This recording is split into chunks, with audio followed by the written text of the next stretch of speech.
పవన్ కళ్యాణ్ మీద మీ అభిప్రాయం ఏంటి? రాణిస్తున్నాడు. ఇప్పుడు ఈ కూటమి ప్రభుత్వానికి ఆయన ఒక మూల స్తంభం. ఆ, ఆ ప్రభావం ఎంత అనేది వచ్చిన దానికి ఆయన ప్రభావం ఉందా అంటే 100కు 100 రెట్లు ఉంది అంతే. అంటే గెలిచిన తర్వాత ఎలా ఉంది ఆయన పనితీరు? చేస్తాడు దాంట్లో. ఆయన అంతా కమాండింగ్ పవర్ కదా. ఆ.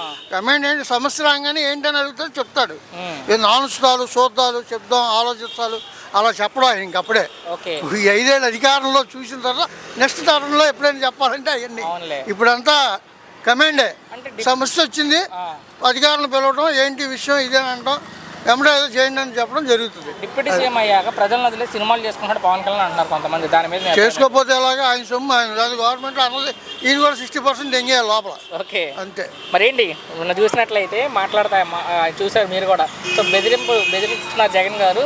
బెదిరింపు లేకపోతే నేను చొక్కా మడత పెట్టాల్సి వస్తున్నా అన్నాడు. ఎవడి నేర్చి రాడదండి. ఆ, నిన్న కృష్ణా జిల్లాలో ఆల్రెడీ ఫ్లెక్సీ పడింది. అవును. 10th క్లాస్ పిల్లలు. రప్పనే. ఏ నా కొడుకు వస్తాడు, రండి. ఎవడొచ్చినా మాకు అడ్డేం లేదు, ఉంటే ఉంటాం పోతా పోతాం.